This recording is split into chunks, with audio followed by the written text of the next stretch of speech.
Mami, esas cajitas son de pizza.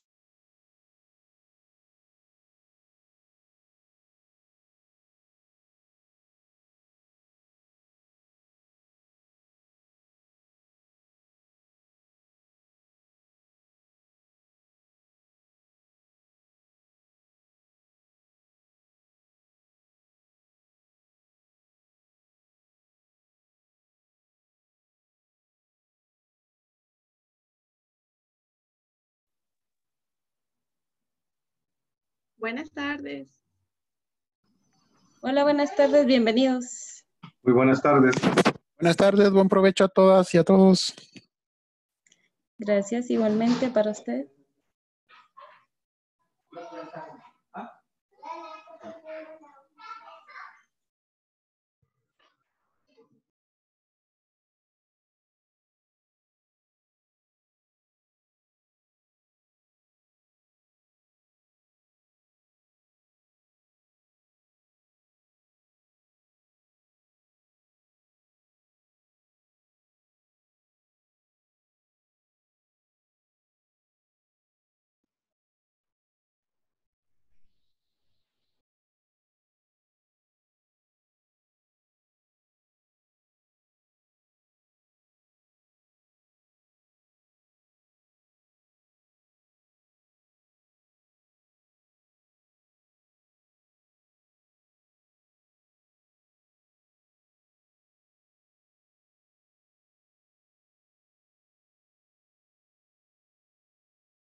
Buenas tardes. Buenas tardes. Buenas tardes, doctora. ¿Cómo está, licenciado Marvin? Gusto saludarle. ¿Cómo están, colegas? Gusto de verlos por esta vía. Saludos, buenas tardes.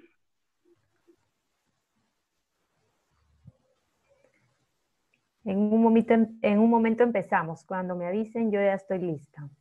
Gracias, muy amable. Buenas tardes, licenciada. ¿Qué tal? Muy buenas tardes, licenciada Carol. Le saluda Hola. Samantha Orozco. Hola, ¿cómo está, Samantha? Gusto de verla por acá. Bueno, sí, mucho gusto de verla.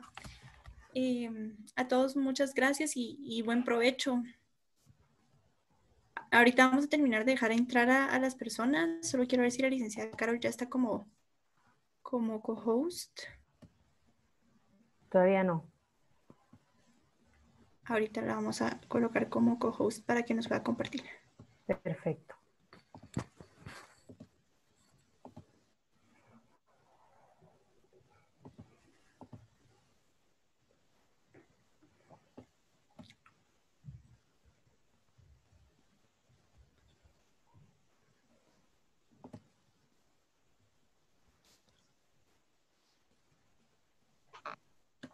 Ya está agregada como co-host, licenciada. Muchas gracias. Ustedes me dicen cuando quieran que empiece.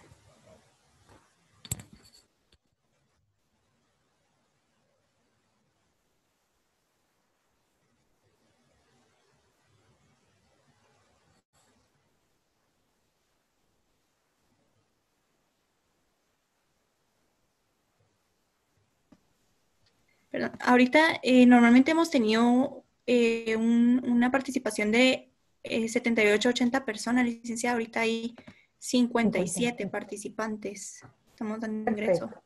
Muy bien.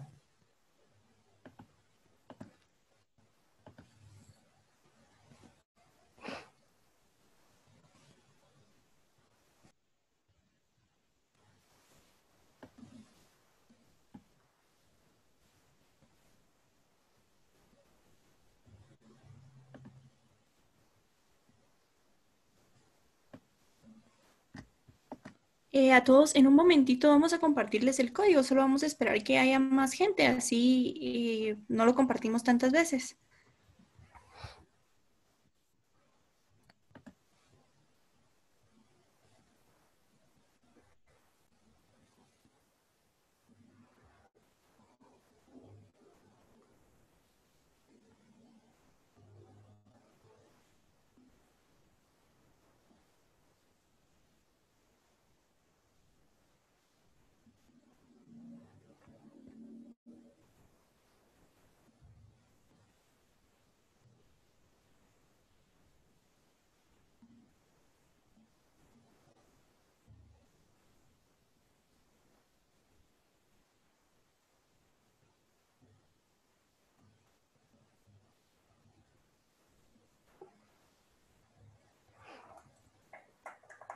Licenciada, ¿le parece si damos 3 minutos más para empezar a las 2:10 en punto? Perfecto, no hay ningún problema. Gracias, muy amable.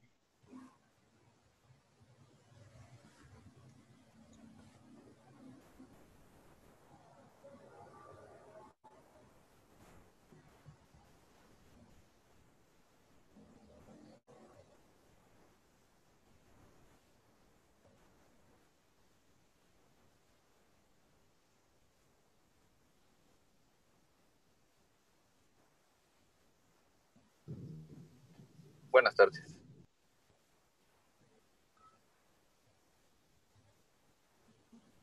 Buenas tardes, licenciado.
Licenciada, ahorita ya no tenemos a nadie más en sala de espera.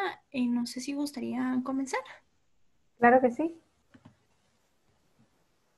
Muy bien. Muy buenas tardes. Muchísimas gracias por la invitación.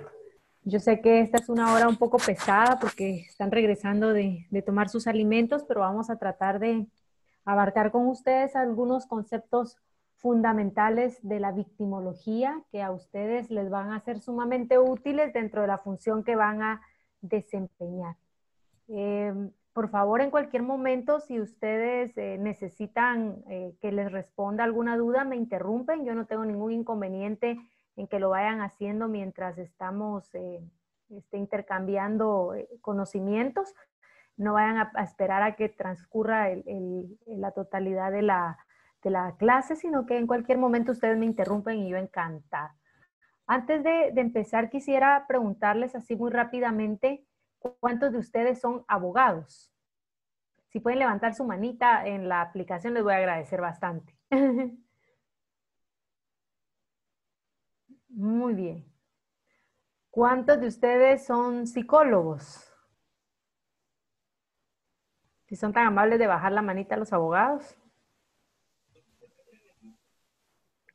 Psicólogos, 1, 2, 3, 4, muy bien. ¿Y cuántos trabajadores sociales o trabajadoras sociales? Muy bien. De los abogados, ¿alguno de ustedes ha estudiado algo sobre criminología? ¿Que pudieran levantar su manita? ¿En un posgrado o en algún curso en particular sobre criminología? Juan Carlos dice. Muy bien. El día de hoy vamos a tocar un tema que se denomina victimología. Algunos lo tienen concebido como una rama todavía de la criminología y otros pues lo consideran una ciencia independiente a la criminología. Voy a empezar a compartir pantalla y como les digo, en cualquier momento ustedes me interrumpen si necesitan alguna clase de información, ¿verdad? El curso se ha denominado Nociones de Victimología. Mi nombre es Carol Desiree Vázquez y voy a compartir el día de hoy con ustedes este tema y el día viernes voy a estar compartiendo otro tema. Así es que espero que no nos aburramos. Empezamos porque ustedes, los que han estudiado pues, la historia del derecho, conocerán que conforme ha ido evolucionando, la víctima fue perdiendo ese protagonismo que le debe de caracterizar. Su época de oro fue en la época más primitiva, en la época antigua de la evolución del derecho, en donde se le concedía a la víctima aquella facultad de ejercer la venganza por los daños que se habían hecho en su contra. Y entonces se fue realizando o se iba realizando pues ese derecho y las víctimas podían realizar cualquier clase de reclamo utilizando ese sistema de venganza por la ofensa que habían recibido. Pero cuando se viene a conformar el Estado, primero la Iglesia y luego el Estado, se apropian del conflicto que le correspondía a la víctima y aquella del ojo por ojo, de la autocomposición que era de la época antigua, pues fue quedando en el olvido y definitivamente durante muchos siglos la víctima vino a desaparecer del proceso penal. Se le dio énfasis al acusado, se le empezó a dar una importancia que por supuesto tiene, porque no puede existir un proceso penal ni un caso penal sin acusado, pero inexplicablemente nadie se acordó de la víctima. Es hasta en el siglo pasado, en el siglo XX, que empiezan a crearse doctrinas y que empieza a retomarse y a resurgir el tema de la víctima. Es así como nosotros vemos que, por ejemplo, en la legislación penal guatemalteca, nosotros encontrábamos muchos obstáculos dentro del sistema procesal penal para que la víctima pudiera accesar a la justicia. Aquel sujeto que es tan importante, primero, en una primera declaración tenía que esperar a ver si don acusado y su defensor le daban la autorización para que estuviera en la audiencia y si no, pues el juez debía retirarla de la audiencia a esa persona que es una de las protagonistas del proceso penal. Ahora, pues con la reforma que surgió en el Código Procesal Penal 7/2011, pues se reivindican algunos de esos derechos de las víctimas y esos pues ustedes los irán conociendo en el curso de su formación que van a tener en las próximas semanas. Pero ¿de qué trata la victimología en sí como ciencia o como disciplina? La victimología pues no es más que un conjunto de conocimientos que va a analizar y va a estudiar a la víctima desde un ámbito multidisciplinario. El análisis que se hace desde el punto de vista de la victimología no es un análisis jurídico, no es solo un análisis psicológico, no es solo un análisis médico, sino que es un análisis que se realiza desde un punto de vista multidisciplinario. Y esto pues obviamente va teniendo relación con ese movimiento que busca reivindicar la atención de la víctima. Y ahorita vamos a ver a quiénes se les considera como tal. Esto obviamente lo que tiene por objeto es que se le restauren a la víctima cualquier clase de perjuicio que la víctima haya sufrido como consecuencia de acciones en su contra. Como ustedes verán, que la victimología no solo se inclina hacia aquellas personas que son afectadas por un delito, sino que existen conductas que aunque no estén tipificadas en la ley como delito por parte de un victimario, también puedan afectar alguno de los bienes que tenga la víctima por protegido, ¿verdad? En la victimología nosotros vamos a analizar también aquellas causas por las que determinadas personas son víctimas de determinados delitos, como su estilo de vida, como las características físicas o psicológicas pueden afectar a esa parte de la población para convertirse en víctima. ¿Qué tiene por objeto la victimología? Pues nada más y nada menos que analizar la personalidad, la conducta y el proceder de la víctima antes, durante y después del delito.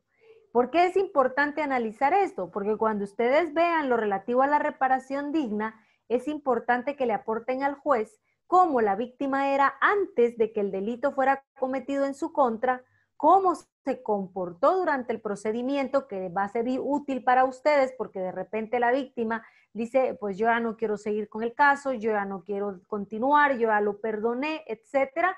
Y todo eso son comportamientos que se producen durante el hecho delictivo, durante el proceso, y cómo la víctima se ve afectada posteriormente al hecho delictivo, precisamente por esas acciones en su contra.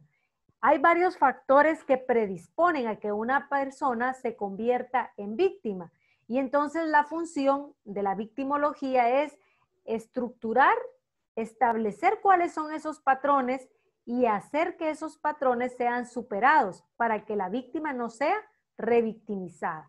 Entonces es importante establecer que el objeto de la victimología es ese: analizar la personalidad de la víctima, analizar también sus comportamientos antes, durante y posterior al hecho delictivo.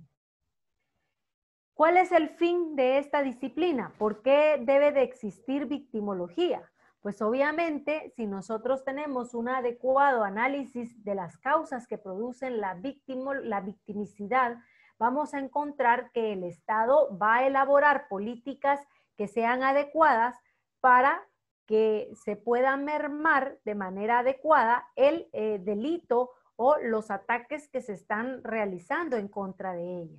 Entonces sirve como una forma de prevención, porque después de ubicar esas circunstancias, se deben realizar acciones que vayan dirigidas a proteger y a minimizar esos daños que se han sufrido por parte de la víctima. ¿Y esto cómo? Pues a través del diagnóstico, el pronóstico, el tratamiento y los procesos de victimización, ¿verdad? Entonces es importante que ustedes conozcan eso para establecerlo.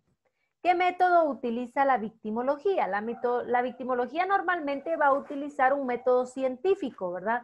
Ha tomado como base el modelo clínico, ¿verdad? Que es propio de la medicina y que es utilizado para atender a la víctima, para entender su conducta, para entender el fenómeno victimológico, para entender la realidad en donde ella se está moviendo. Este método se va a fundamentar en el seguimiento que se le da al caso concreto. Es decir, en la victimología yo utilizo estadísticas y utilizo generalidades para recabar datos concretos, pero a la hora de dar seguimiento tiene que ser a los casos concretos. ¿Por qué? Porque las causas que provocaron, por ejemplo, la victimización de Freddy no van a ser las mismas de Nancy o las de Jimmy, sino que cada uno tiene causas distintas por las cuales se convirtió en víctima. Y cada uno tiene proyectos diferentes de vida. Y entonces hay que distinguir que las soluciones para cada uno son diferentes. Yo no puedo realizar un proyecto de vida del que vamos a hablar el día viernes, igual para Nancy, igual para Jimmy, igual para los otros, para Rafa, para Samantha. ¿Por qué? Porque cada uno de nosotros tiene un proyecto de vida distinto.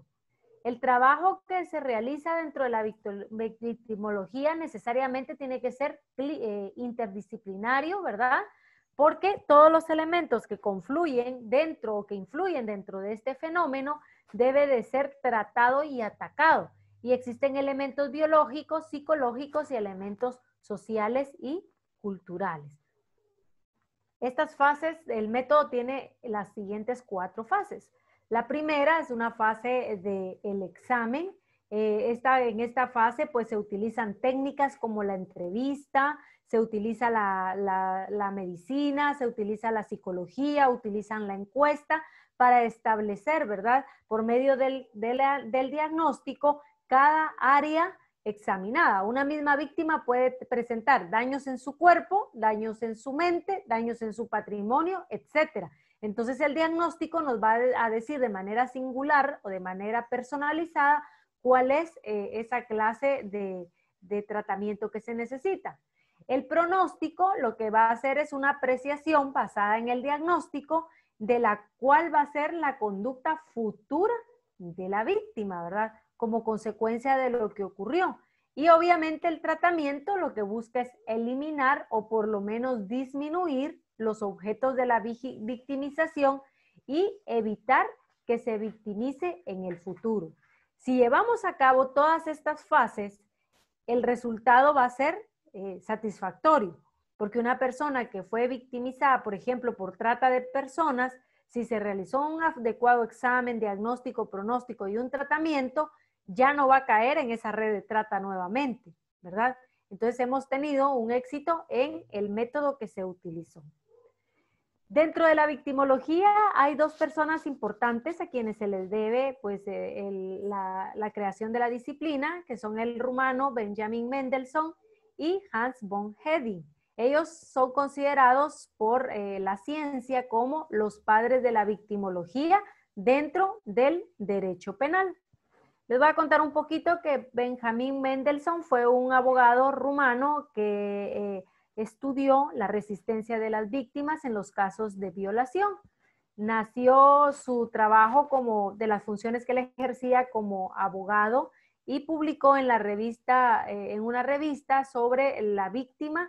En el año 1948, pues dio a conocer el estudio denominado Victimología, Nuevos Horizontes Biopsicosociales, o sea, ya incluye los factores biológicos, psicológicos y sociales.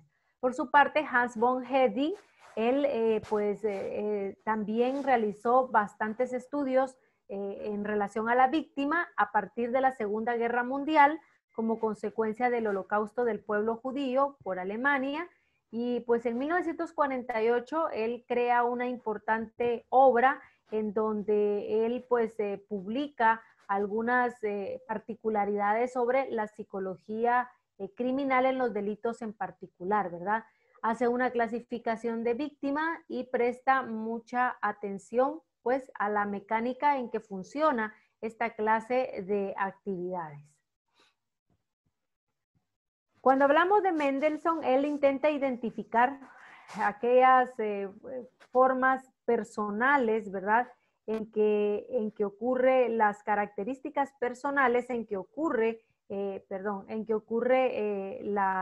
la disposición de determinadas personas para ser consideradas como víctimas. Con esas explicaciones, él trata de cuantificar cómo una víctima puede contribuir en la perpetración del delito. Obviamente, pues acuérdense que estas son creaciones de 1940 y algo, pues ya han sido modificadas, superadas, pero en aquel momento fueron importantes y pues vamos a ver las clasificaciones de él. ¿Qué se entiende por victimología o cómo podemos definir la victimología? Pues la definimos como aquella rama de la criminología que se ocupa de la víctima directa de un crimen y que designa un conjunto de conocimientos biológicos, psicológicos y criminológicos que conciernen a la víctima. Entonces es bien importante, hay varias definiciones, ustedes tomarán la que más les parezca, pero en 1973, en el primer simposio de victimología en Jerusalén, la definieron como el estudio científico de las víctimas del delito. Ustedes cuando realicen su función lo van a hacer desde un punto de vista científico, ¿verdad? Y por eso, pues es que están viendo algunas nociones de qué debe de entenderse por victimología. No se ocupen por estar copiando porque las diapositivas yo ya las hice llegar y seguro se las van a trasladar. Me interesa que intercambiemos pues alguna clase de conocimientos. Existen tres corrientes victimológicas, ¿verdad? La primera de ellas, los positivistas, que es la criminología clásica, la victimología clásica, perdón, y que analiza la relación que existe entre la víctima y el criminal. Aquí los positivistas dicen que la ley lo que refleja son los deseos y las esperanzas colectivas y que representan el sentir popular, que es diferente la personalidad del criminal de quien no es criminal y que la víctima pues es el sujeto pasivo del delito. La corriente interaccionista lo que dice es que la sociedad no es única, sino que es múltiple, que es plural. Y aquí pues coinciden una serie de individuos con distintas características, con distintas personalidades, con marcados intereses cada uno de otros y que la criminalidad no se analiza desde la conducta, sino desde la respuesta que provoca. Cuando a una persona se le etiqueta como criminal o como víctima, pues llevará siempre esa etiqueta. Eso es lo que dicen los interaccionistas. Y por su parte, los críticos, pues también reconocen que existen diferencias sociales, pero dicen que el fondo del conflicto es la brecha que existe entre las clases y el poder. Es decir, hay una lucha constante de clases y dependiendo de quién es el poder dominante, así es la ley que define los intereses de ese poder dominante y que ataca determinadas conductas. ¿Cierto o no? Lo que sí entendemos es que en las legislaciones muchas veces nosotros, o no muchas veces, sino siempre, vemos plasmadas algunas corrientes dependiendo de la clase de estado de que se trate. Por ejemplo, en algunos países inicia el catálogo de delitos en los delitos contra el Estado, ¿verdad? Porque interesa proteger más los bienes colectivos, van de lo colectivo a lo particular. Pero legislaciones como la nuestra empiezan por los delitos contra la vida, ¿verdad? Como bien supremo. Y pues si ustedes se dan cuenta, son capítulos más adelante que se analizan los delitos contra el Estado y otra clase de delitos.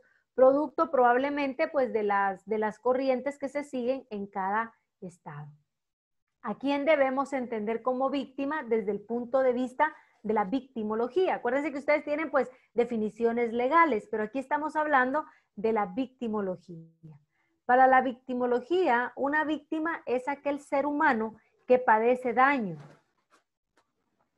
Ese daño lo va a padecer en sus bienes que están jurídicamente protegidos por la normativa penal, que puede ser la vida, la salud, la propiedad, el honor, etcétera, ¿verdad? O por accidentes debidos a factores humanos, mecánicos o naturales, por ejemplo, los accidentes del trabajo. Hay visiones más amplias en las que se sostiene que en la victimología crítica, por ejemplo, en donde se contiene o se establece que las víctimas son además aquellas personas que se ven afectadas en sus derechos, estén o no jurídicamente protegidos por el Estado. Es decir, aunque no tengan una tutela judicial para la victimología crítica, debe de considerar si sufre algún daño o alguna afectación en sus derechos, esta persona debe de ser considerada como víctima. Nuestro código pues tiene una concepción también amplia en la definición de qué debemos entender por víctima. ¿Quién es el victimario? Pues el victimario es aquella persona que produce un daño, un sufrimiento o un padecimiento en la víctima. No podemos nosotros asimilar desde el punto de vista victimológico al victimario con el delincuente.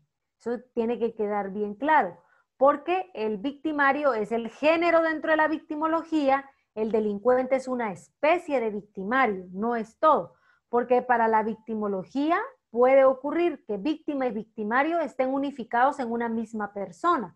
Por ejemplo, cuando yo me causo un daño a mí misma, yo estoy conjugando las dos personas en una sola.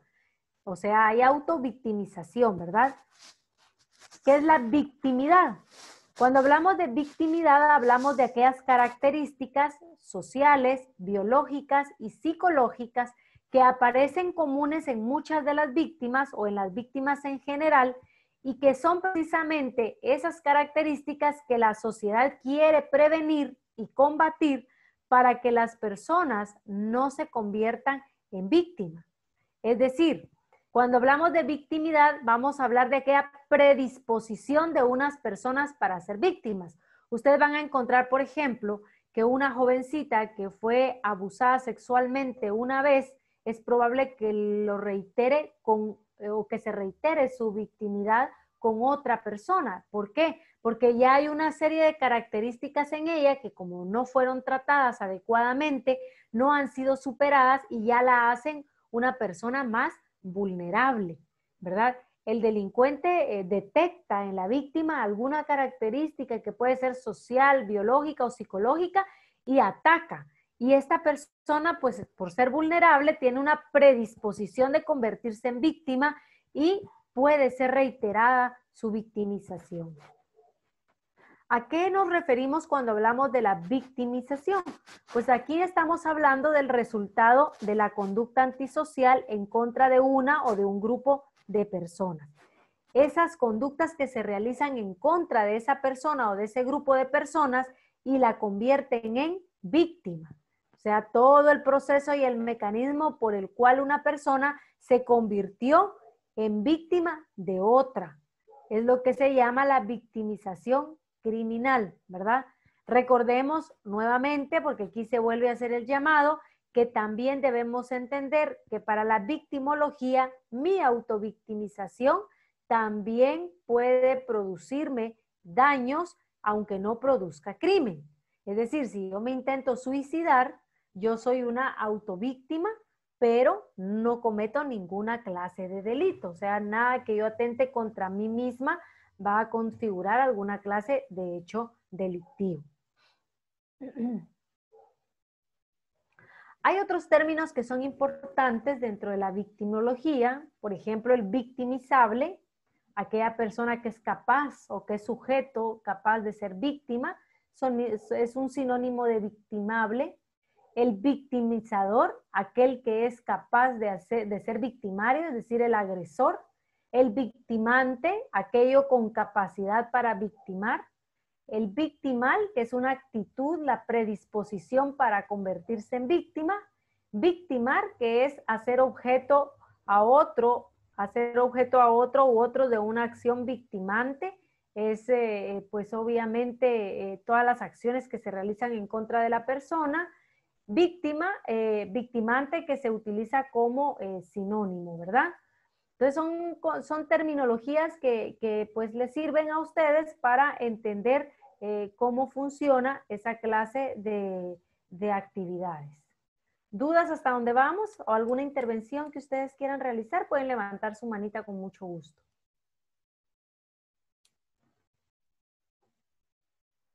Muy bien. A quienes no tienen encendida su camarita les voy a agradecer que la encendamos, ¿verdad? Porque son las reglas del instituto. Mendelssohn señala que una persona que es delincuente y que es propio, son estudios que hace propiamente la criminología, tiene solamente un camino, ¿verdad? Que es infringir la ley o no hacerlo. Pero cuando se es víctima, tenemos por lo menos 5 posibilidades. ¿Por qué? Porque una persona puede ser víctima de un criminal, puede ser víctima de sí mismo por deficiencias o inclinaciones instintivas, psíquicas o por una decisión. Se puede ser víctima de un comportamiento antisocial, individual o colectivo. Podemos ser víctimas de la tecnología cuando no podemos soltar el celular o cuando de repente pues hay alguna grabación inapropiada, etcétera. Podríamos convertirnos en víctima de la tecnología y también podemos ser víctimas de energía no controlada. Entonces, para convertirnos en víctima, muchos de nosotros hemos sido en algún momento víctimas y quizá ni siquiera nos hemos dado cuenta de esta clase de actividades. Los factores victimógenos pues son aquellas condiciones y aquellas situaciones en las que nos encontramos como individuos para convertirnos en víctimas. ¿Por qué unas personas son más proclives a que se les ataque en relación a otras?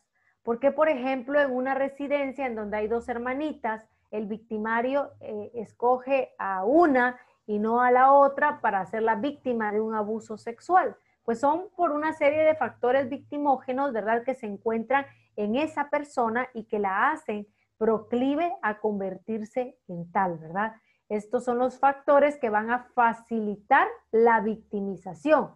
No son la causa que lo producen, pero sí van a facilitar que la persona se convierta en víctima. Y tenemos que hay factores exógenos y hay factores endógenos. Los exógenos son aquellas que están fuera de nosotros, fuera del individuo, y aquí nosotros encontramos que hay factores como el estado civil, adelantito vamos a hablar de esto, que son determinantes para cierto tipo de delitos, la escolaridad. La escuela, si bien puede ser victimizante, también puede ser un medio victimógeno. La procedencia, cuando las víctimas son, por ejemplo, extranjeras o no necesariamente extranjeras, pero han sido llevadas de un lugar a otro. Por ejemplo, las personas que van del interior del país hacia la capital de Guatemala, pues podrían ser víctimas de determinada clase de delito por un factor exógeno, fuera de ellos. la familia en determinados delitos, la profesión, hay profesiones que llevan ciertos riesgos, y por supuesto el ambiente, ¿verdad? Las zonas en donde nos desarrollamos son factores que influyen en que una persona se convierta o no en víctima, ¿verdad? Los factores endógenos, por su parte, son condiciones que están adentro del individuo, adentro de la persona, y que también facilitan su victimización. Como tales, nosotros encontramos los factores biológicos, tales como el estado físico de la víctima, que las personas estén enfermas, discapacitadas, la edad, ¿verdad? En cuanto a la edad del inicio de las víctimas, algunas personas dicen que su primera victimización fue entre los 10 y los 20 años, es decir, la gente joven es víctima de determinados delitos, los jóvenes menores de 25 años, los adolescentes. Por ejemplo, en este estudio que se hizo de Estados Unidos, los adolescentes entre 16 y 19 años tenían el 30% más de probabilidades de ser víctimas de crímenes violentos. Todos esos son factores que contribuyen en que la persona se convierta en víctima. El sexo, ¿verdad? La diferencia entre hombres, entre mujeres, entre población LGBTI queer. Hay diferencias por las cuales unas personas son más proclives a convertirse en víctimas. Por ejemplo, en los delitos sexuales, las víctimas son mayormente femeninas. ¿Hay víctimas masculinas? Sí, pero la cantidad es abismalmente diferente. Las mujeres siguen o seguimos siendo las principales atacadas en delitos de carácter sexual. En delitos de trata de personas en su modalidad sexual, seguimos siendo las mujeres los principales blancos. Si la trata es en su modalidad de explotación laboral, pues ya el hombre contribuye también en las estadísticas, en los criterios de victimización, ¿verdad? Entonces hay que tener en cuenta todos esos factores. Siempre la mujer, el ser mujer, por ejemplo, sigue convirtiendo a las personas mujeres en un blanco más fácil para determinados delitos. Hay algo bien determinante que es el género y la preferencia sexual para que ciertas personas se conviertan también en ataques sobre todo a su integridad física y sexual. Aquellas personas que tienen una preferencia sexual diferente a los heterosexuales podrían convertirse en blanco de agresiones, de discriminación por su preferencia sexual. Entonces, esos son temas que son muy sensibles y que hay que conocerlos porque en determinado momento pueden ustedes encontrarse con víctimas de esa naturaleza, víctimas que aparentan físicamente ser hombres y resulta que su sexo de nacimiento pues es de mujeres y por eso se han convertido en víctimas, etcétera, ¿verdad? Son cuestiones que sí contribuyen en que ellas o ellos se conviertan en víctimas. Hay factores psicológicos también, como los procesos cognitivos, las esferas afectivas. Por ejemplo, personas que vienen de hogares integrados, personas que vienen de hogares desintegrados, personas en donde los progenitores ingieren bebidas alcohólicas, personas que han sido abandonadas, la personalidad, ¿verdad? Los instintos, cómo reacciona una persona ante determinadas circunstancias, la pueden convertir en víctima. Lo que lamenta la victimología es que casi todos los estudios que se hacen de psiquiatría y de psicología se han ido dedicados por lo mismo que hemos platicado, ¿verdad? Del olvido de la víctima, que se han preocupado mucho en el análisis de la personalidad del criminal, ¿verdad? Y a la víctima pues solo la han visto como la persona que fue objeto del crimen, pero son pocos los estudios que existen en relación a esos factores psicobiosociales que participan dentro de la victimización. Existe también algo que se denomina los factores detonantes. Estos son aquellos eventos sociales o aquellos eventos de la naturaleza que van a precipitar una acción delictiva, ¿verdad? El ambiente en el cual las víctimas se convierten como tal. Por ejemplo, la mayoría de los actos violentos en contra de las personas ocurren en lugares públicos y durante el día. mientras que los crímenes más graves, como las violaciones o circunstancias sexuales, ocurren en horarios de la noche. El violador, por ejemplo, prefiere a las víctimas de cabello largo por encima de las víctimas de cabello corto. Si un violador sexual pasa 3 minutos sin lograr su objetivo, probablemente abandone su misión por la dificultad que está teniendo. Todos esos son factores que influyen y que van a concurrir cuando la persona está siendo atacada. Los suburbios o los lugares, digamos, el interior, las aldeas, las colonias, son lugares en donde son más seguros, en donde más difícilmente ocurren hechos delictivos porque todos se conocen, a diferencia de las grandes ciudades, en donde no nos conocemos y en donde, por supuesto, eso crea alguna clase de favorecimiento para que se comunique o para que ocurran los crímenes. Algunas características de las víctimas. Cuando hablamos del género, encontramos que los hombres jóvenes tienden a convertirse en víctimas, por ejemplo, de asaltos en mayor cantidad en relación a las mujeres. En tanto que las mujeres, lo triste de la situación de las mujeres es que normalmente somos víctimas de personas que conocemos, ¿verdad? Las mujeres normalmente somos atacadas por personas que conocemos, física, sexualmente, patrimonialmente, psicológicamente, etc. Veo una manita levantada, Karina, creo. A ver.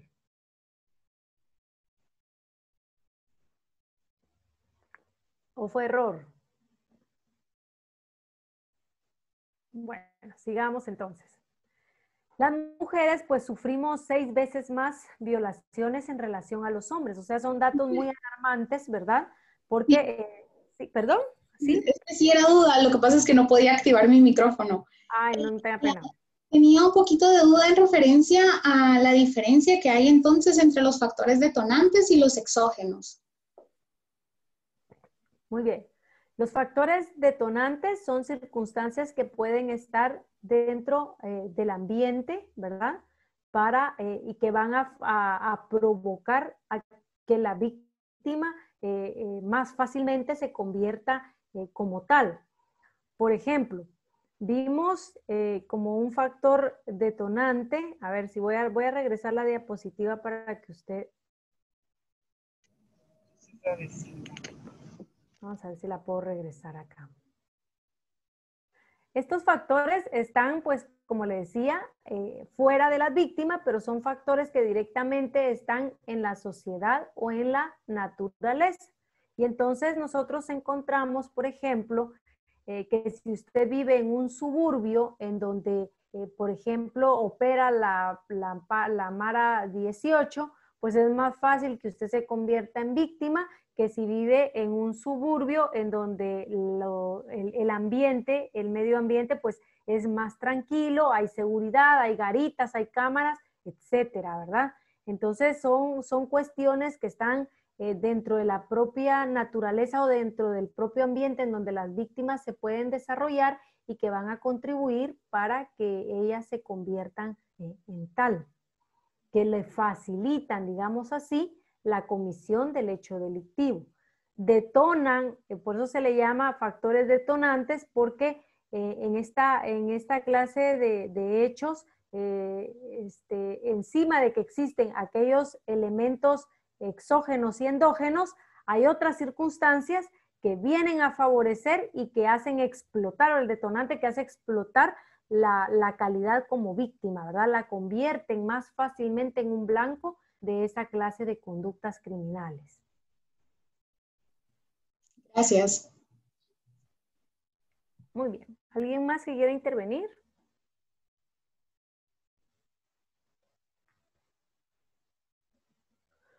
Muy bien. Entonces decíamos que las características de las víctimas, pues el género, ¿verdad?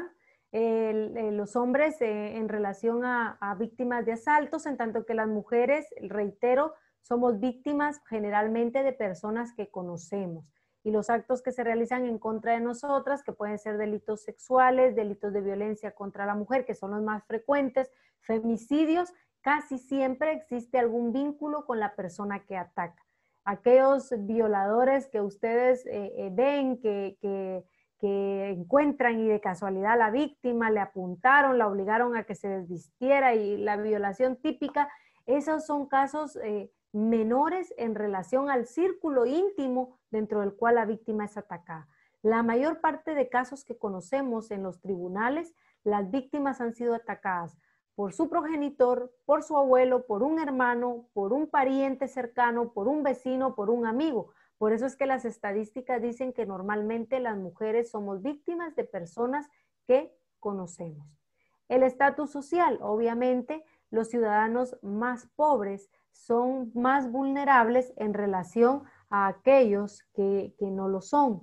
¿Por qué? Pues por el círculo en donde se mueven, ¿verdad? Obviamente, pues tienden también a ser objeto de hechos más violentos.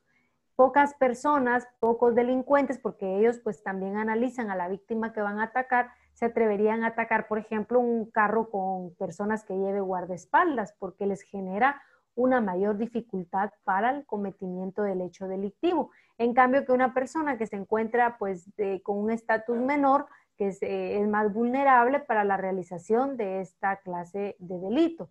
Mientras que las personas que tienen un estatus mejor son víctimas de otra clase de hechos delictivos. Por ejemplo, es difícil que secuestren a una persona pobre porque no va a obtener el secuestrador pues un beneficio económico, en tanto que una persona con un estatus mejor económicamente puede tener pues o ser víctima de esta clase de hecho delictivo por el beneficio que tiene el delincuente. Si han encontrado ustedes, si no han encontrado razones para casarse, aquí les voy a dar una. Miren, los solteros que nunca han estado casados tienen más posibilidades de ser víctima de un crimen, de determinados crímenes. ¿Qué crímenes? Pues crímenes violentos, porque es más lógico que una persona soltera asista a lugares de mayor riesgo. Por ejemplo, una cervecería, una discoteca, en donde existen muchos factores en donde pueden ser atacados, ¿verdad?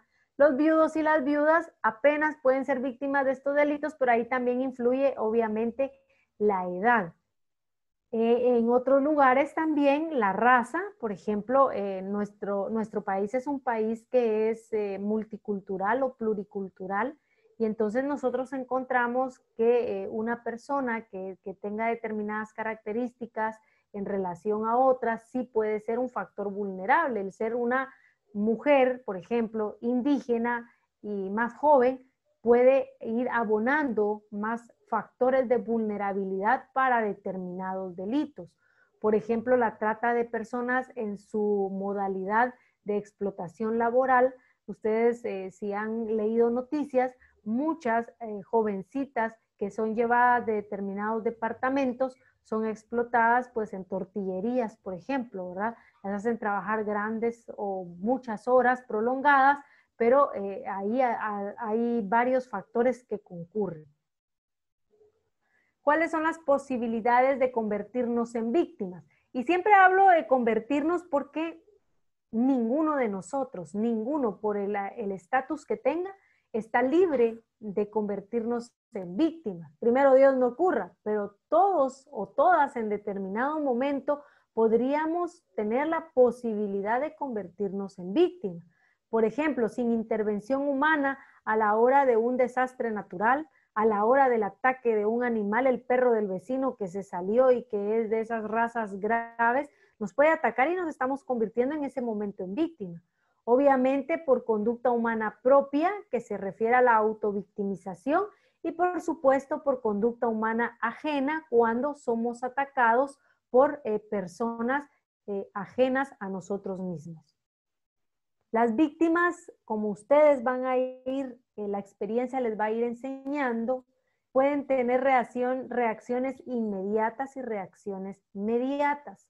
Hay que tomar en consideración que no todas las víctimas reaccionan igual ante un mismo hecho delictivo.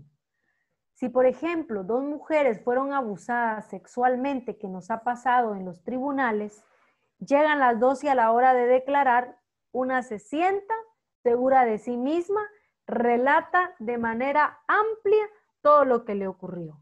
Y empieza a contar con detalles, fui atacada, me violaron en tal lado, eran tantos hombres, tal.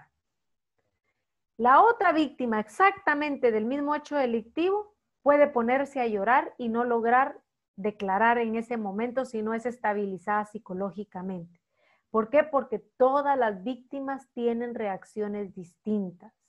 Hay víctimas que han pedido, yo recuerdo de una banda que se juzgó y donde la víctima decía, mire, es que si ustedes me permiten y me prestan un arma, yo aquí mismo puedo matar a esos que me violaron. Otras víctimas que no lo quiso ni ver a la misma banda, otras víctimas que se pusieron a llorar, una víctima que si en un descuido del tribunal le tiró una botella de agua de agua pura a los delincuentes. Es decir, las reacciones pueden ser distintas en cada víctima, ¿verdad? Y hay reacciones inmediatas, como les decía, y reacciones mediatas. Las reacciones inmediatas pues van a variar dependiendo del delito que ha sufrido, dependiendo del daño que ellas han tenido y la relación que tienen con el victimario, ¿verdad?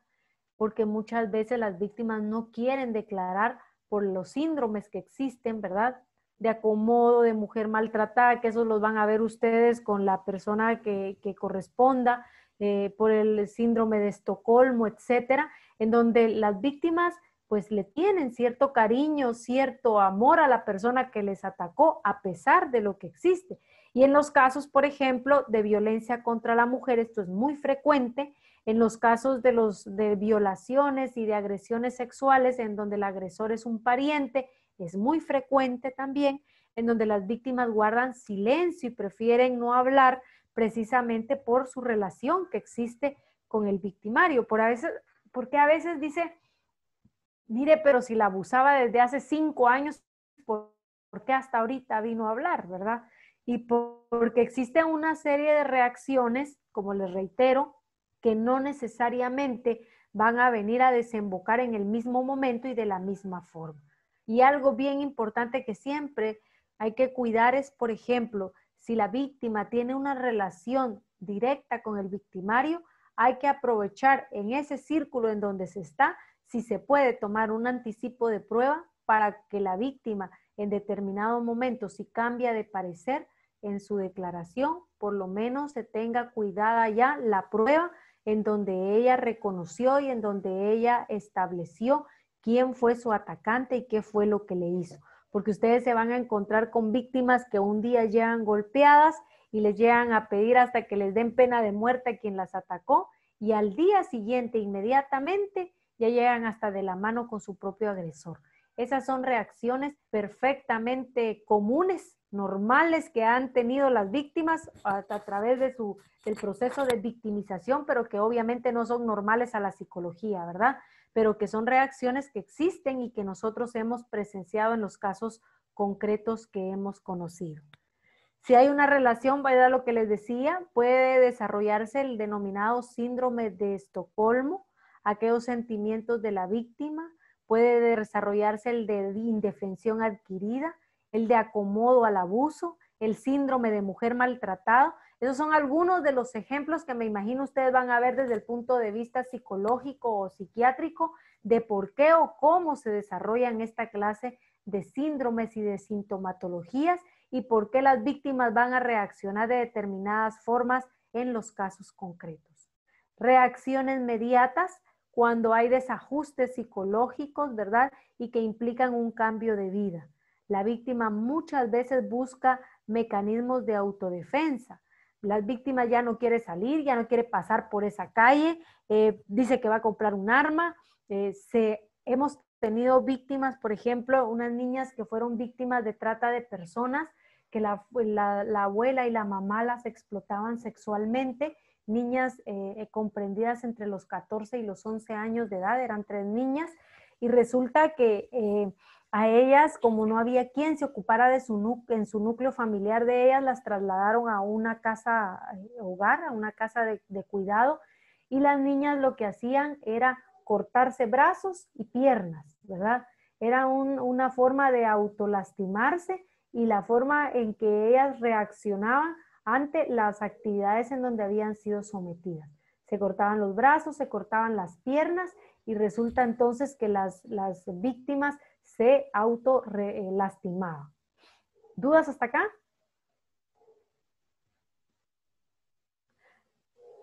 Vamos a hablar un poco de las tipologías victimales, ¿verdad?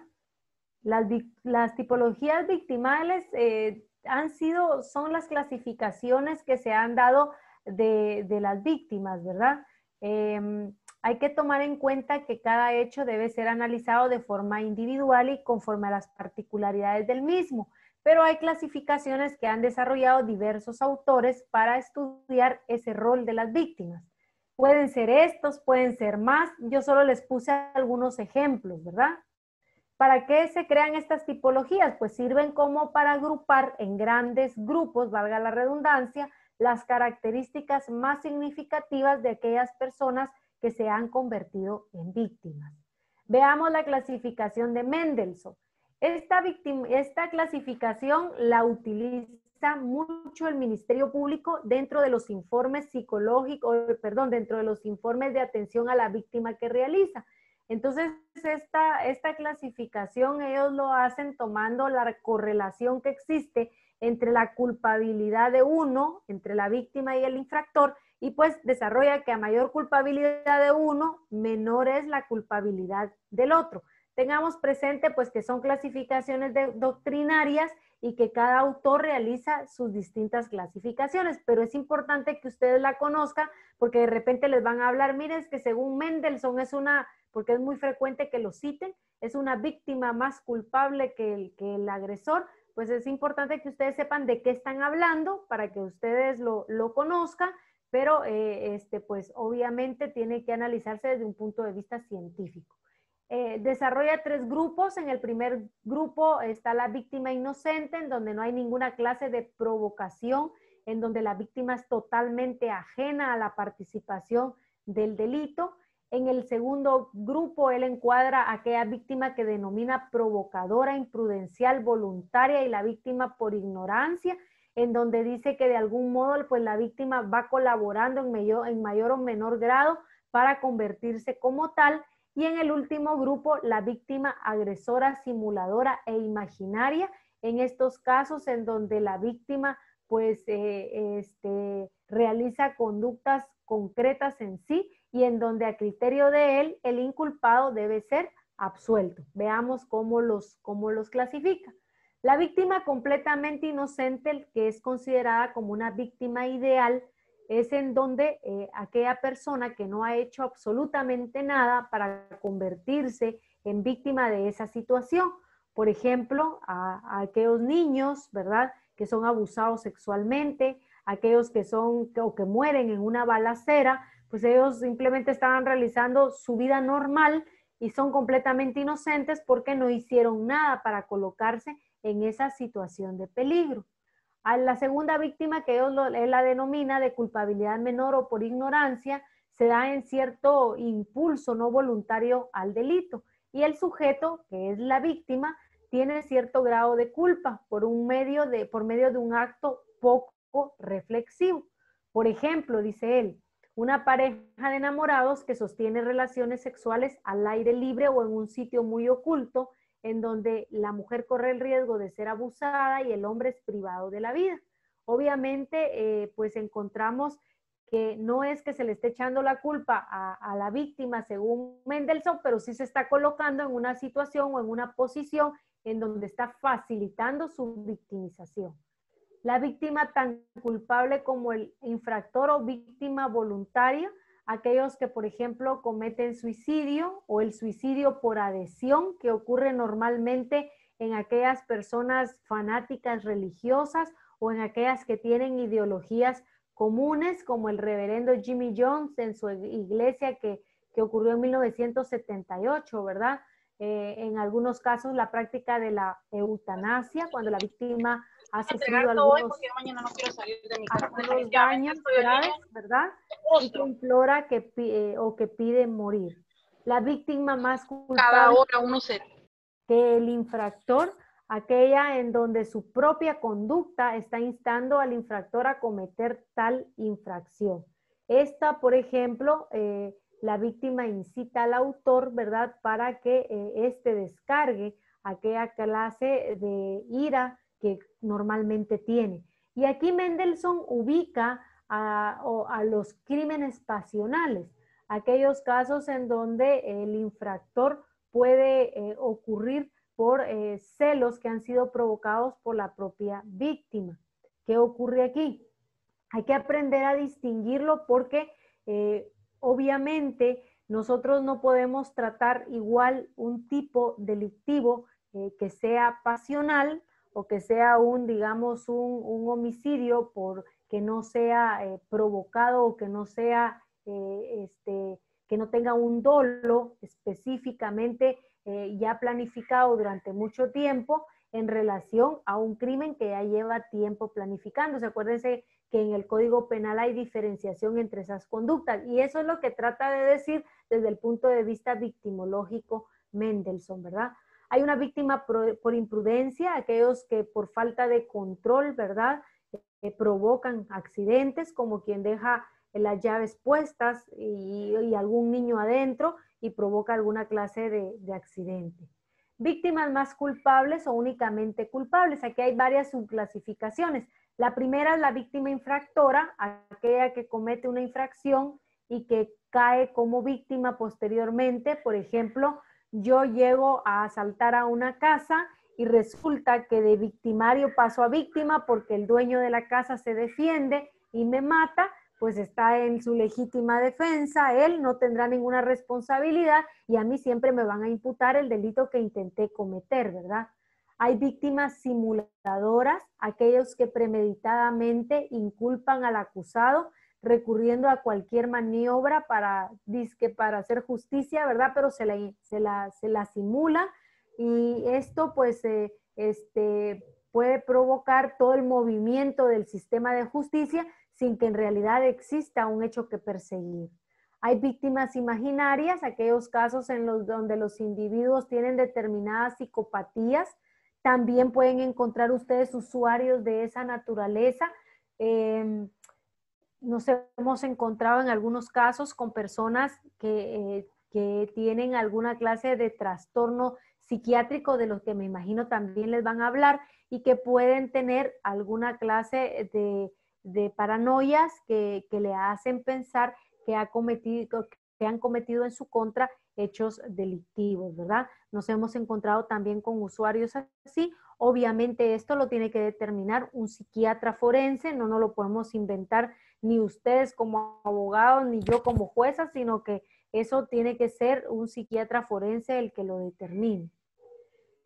Obviamente estas teorías pues tienen esta clasificación tiene varias críticas por parte de los autores, pero se le considera una clasificación importante para la victimología y para las implicaciones jurídico-penales que va a conllevar.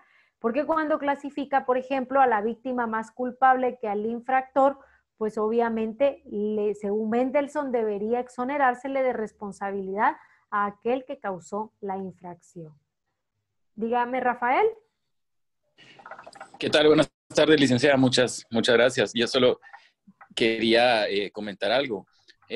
Yo soy médico psiquiatra precisamente y cabal me hizo clic ahorita lo que está usted comentando respecto a las víctimas que pues pueden llegar a ser igual de culpables o que tienen alguna cuestión psiquiátrica. Y usted mencionaba lo del suicidio y me pone a pensar un poquito, ¿verdad? Esta clasificación, porque el venir y ver a una persona que muere por suicidio como alguien que está colaborando es como estigmatizarlo un poquito más hacia lo que pueda haber detrás de esto.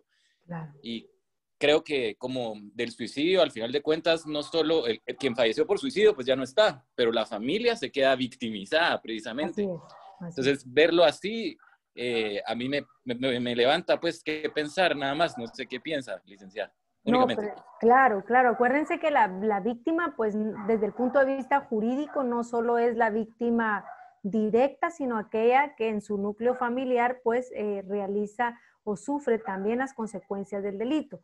Ahora, lo que ocurre es que para que ustedes entren a funcionar, obviamente tiene que existir la categoría de víctima desde el punto de vista penal, porque esa es la finalidad de las funciones que ustedes van a realizar.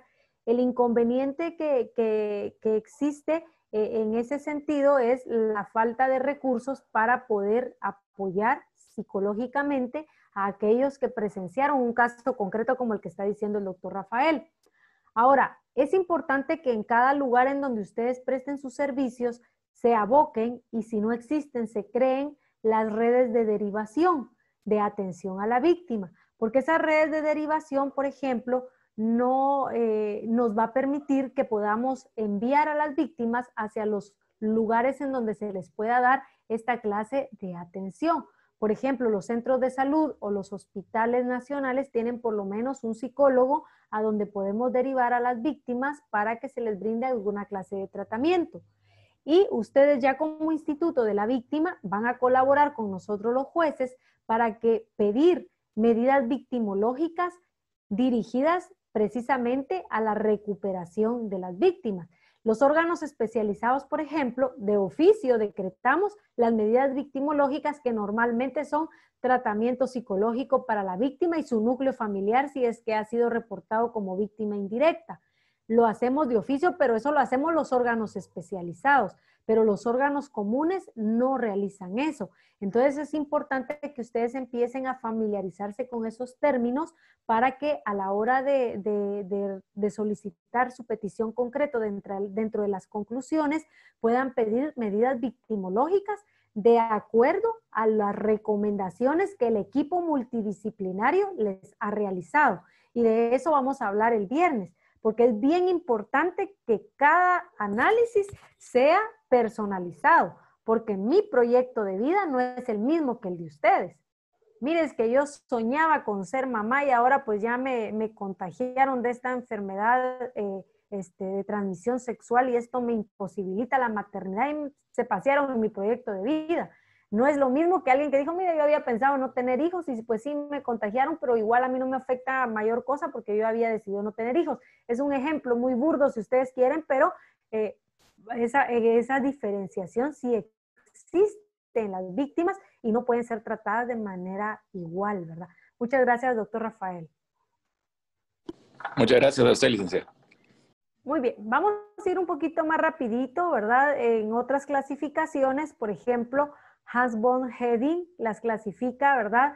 Y hace, pues, en sus primeras clasificaciones, lo que hace es intentar clasificarla y aparte de criterios legales y propone 5 categorías de clases generales y 6 de tipos psicológicos. ¿Cómo clasifica Hans von Heding?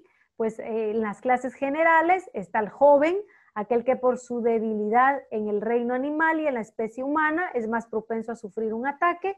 La mujer, por su debilidad reconocida, dice, aún por la ley. Bueno, él es la clasificación de él, no me van a linchar que digan, ¿cómo está diciendo usted que las mujeres somos débiles? Eso es lo que dice él. El anciano, ¿verdad? Que tiene ciertas discapacidades ya por su edad, los débiles y enfermos mentales, los migrantes, minorías, las personas que son consideradas como tontas según la clasificación que él hace, porque pues los psicólogos y psiquiatras pues ya no me dejarán mentir que la oligofrenia ya no está clasificada como tal, sino que ya han sido superados esos términos dentro de la psicología y la psiquiatría moderna, pero pues esta clasificación es la que él hace. Obviamente un inmigrante y una minoría es más propensa a determinados delitos, ¿verdad? La trata de personas es un ejemplo de eso, en donde los migrantes y minorías pueden caer por redes aprovechándose de su vulnerabilidad. La siguiente, los tipos psicológicos. Hay personas que son más propensas a estar deprimidas, hay personas que tienen ambiciones, ¿verdad? Que su propia avaricia las hacen más fácilmente victimizables, por ejemplo, en estafas. Mire, me gané la lotería, pero yo no la puedo ir a cambiar, pero yo a usted le vendo el número en 500 quetzales y usted va a ir a ganar 5,000, pues su ambición lo convierte obviamente en un sujeto más fácilmente victimizable. El lascivo, aquellas mujeres principalmente de delitos sexuales que son provocadas o seducidas. El solitario y el acongojado, es más fácil que sea atacada una persona. Es que se recomienda que las jovencitas y los jóvenes siempre estén en grupos porque es más fácil, un blanco más fácil si bajan sus defensas por estar solitas, el atormentador, aquellas personas que martiriza tanto a otros, por ejemplo, los que provocan bullying o moving, que son términos dependiendo del trabajo o de la escuela en donde se realiza, puede también ser víctima por haber sido victimizador, después se le revierte y se convierte en víctima. El bloqueado, el exclusivo, el agresivo, ¿verdad? Por aquella imposibilidad que tiene de defensa. En la parte final de su obra, pues él da un tratamiento diferente a cada una de las situaciones de esto y propone 4 criterios. Las situaciones de la víctima, los impulsos y eliminación de la víctima por resistencia reducida y la víctima propensa. ¿Cuál es la situación de la víctima? De lo que él propone, pues la víctima aislada. Lo que pasa es que la víctima pues ya decide apartarse de cualquier clase de relación social, se vuelve solitaria y con ello se pone obviamente más en peligro su integridad, ¿verdad? Por ejemplo, los ancianos, los viudos, son personas que pueden tender a ser víctimas aisladas. La víctima por proximidad, una proximidad excesiva, angustiosa, es un factor victimógeno, ¿verdad? Se distingue una proximidad que puede ser espacial, que pueda ser familiar y otra profesional. Hay aglomeraciones. ¿Cuántas veces cuando utilizamos el transporte público, por ejemplo, y hay una aglomeración, las mujeres no somos víctimas de una agresión sexual porque alguien pasa rozándonos o pasa nalgueándonos o nos pone la mano en el busto, ¿verdad? Es decir, las aglomeraciones constantemente o me jalan el monedero o la cartera, ¿verdad? Hay una serie de factores por proximidad.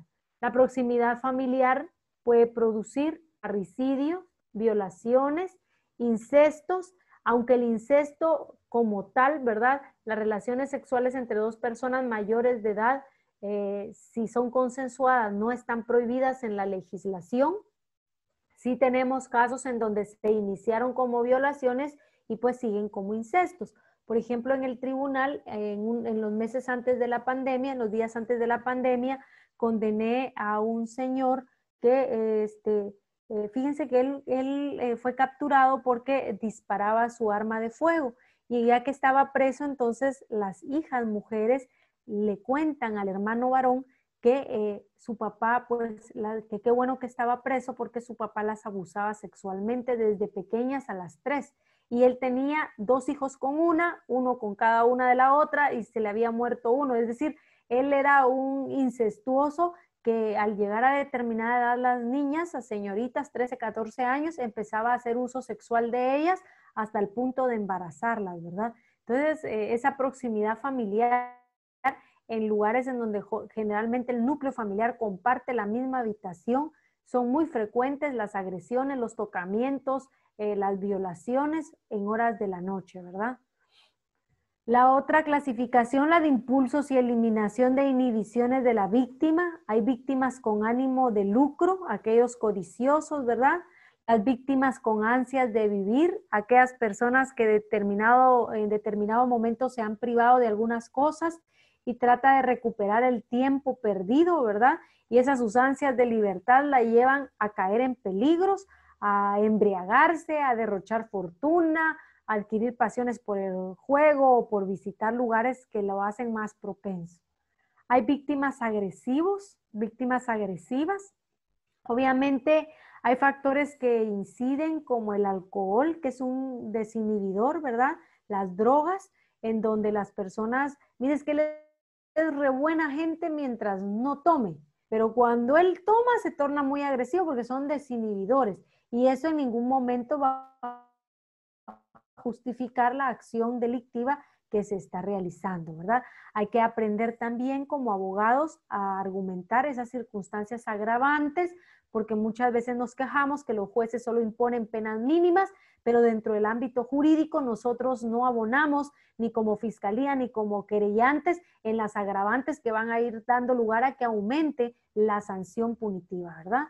Víctimas sin valor, ¿verdad? Aquellas que pierden aquellas que pierden su autorrealización, que creen que tienen un valor menor que otras personas, por lo tanto se pueden convertir en víctimas. Víctimas con resistencia reducida, por estados emocionales o por transiciones normales en el curso de la vida, ¿verdad? Por estados emocionales, por ejemplo, aquellas personas que tienen alguna clase de odio, alguna clase de rencor que los puede llevar a cometer algún crimen de carácter pasional o conocido como crimen en emoción violenta. Las víctimas que ya pues se encuentran en una edad muy avanzada, o víctimas que por el contrario son muy jovencitas o muy pequeñitos y son completamente ingenuos, ¿verdad? Nos hemos encontrado con niñas o niñitos en donde algún pariente se aprovecha de ellos sexualmente sin llegar a la penetración, pero que sí hay tocamientos y otras clases de agresiones, pero los niños precisamente piensan que es una conducta normal porque no saben que está prohibida y pues es hasta cuando ya empiezan a crecer que se dan cuenta de lo que estaban haciendo en contra de ellos y es en donde se puede investigar el hecho delictivo. Hay víctimas perversas, víctimas bebedoras, víctimas depresivas, víctimas voluntarias, aquellas que permiten que el delito se cometa, ¿verdad? Estas son clasificaciones que, como les digo, ustedes las pueden leer y que solo por manera de ilustración yo se las estoy haciendo ver.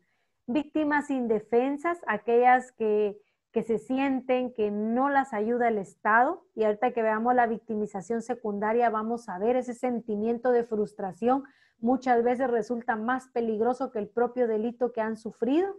La víctima falsa, la víctima inmune, la víctima hereditaria, esta es la clasificación que hace este autor, ¿verdad? Víctima reincidente, obviamente si yo no aplico medidas necesarias para prevenir, la víctima es revictimizada, ¿verdad? Y hay víctimas que se convierten en autores.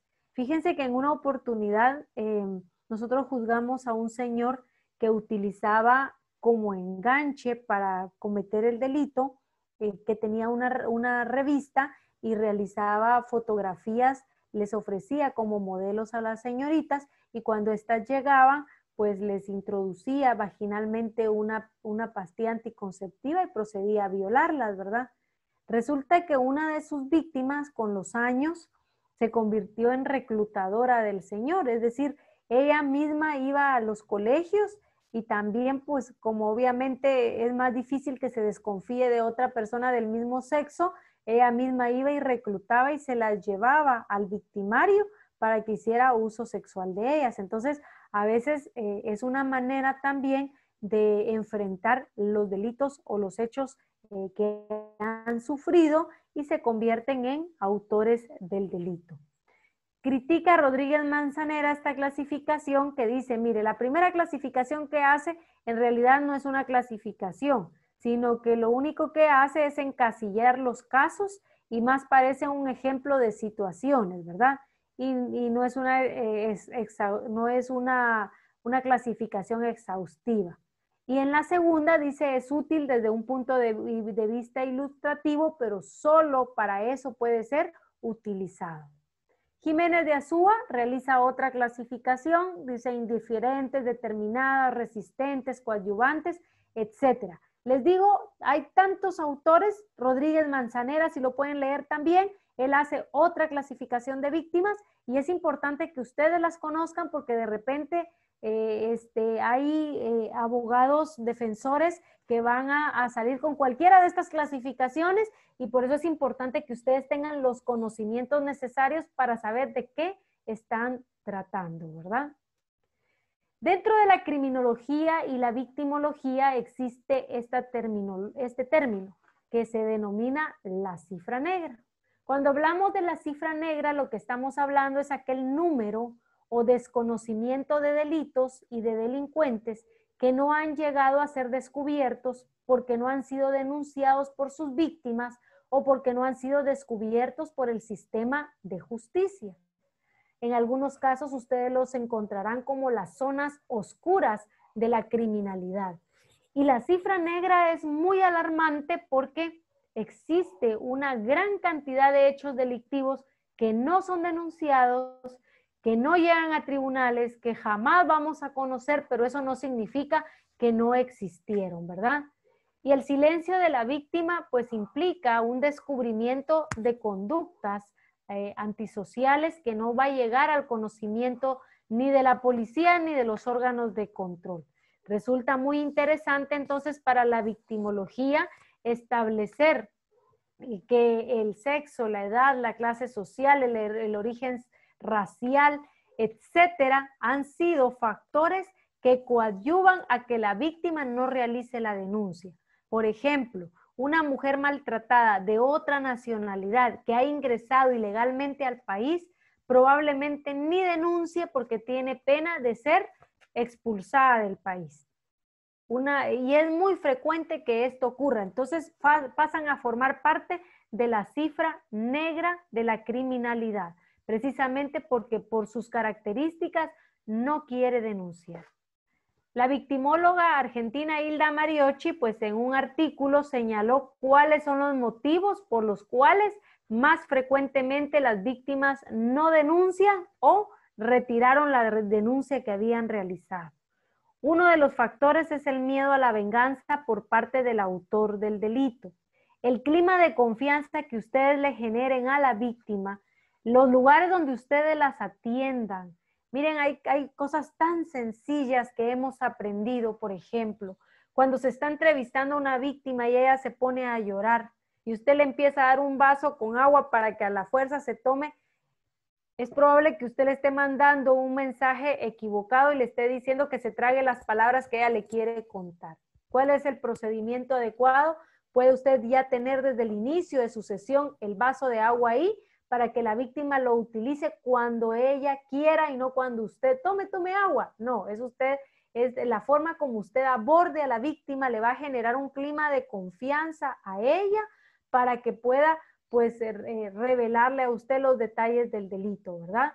Algunas veces tampoco denuncian porque se considera que la conducta no constituye delito o no es grave. Como los niños, por ejemplo, que son tocados, ellos no saben que eso es un delito y por lo tanto no dicen nada, ¿verdad? Lo triste es cuando no denuncian por desconfianza en el sistema judicial. Dicen, mire, las cifras de violencia contra la mujer han aumentado. No, no han aumentado. Lo que pasa es que ahora la víctima está más empoderada y ahora acude a denunciar porque sabe que el sistema judicial le va a responder. Pero cuando hay desconfianza en el sistema judicial, esto dificulta grandemente la labor que todos realizamos, ¿verdad? También existe temor a perjudicar al autor, sobre todo si es el proveedor de la familia, ¿verdad? ¿De qué voy a vivir si se va preso? Son factores que ustedes van a encontrar muy frecuentemente que influyen en el trato que la víctima está dando. La pérdida de tiempo. ¿Cuántas horas me tienen a mí sentada esperando para oírme o para que salga después el auxiliar a decirme que no me puede oír o que no me puede resolver mi problema? Son aspectos que definitivamente debemos seguir nosotros como operadores del sistema de justicia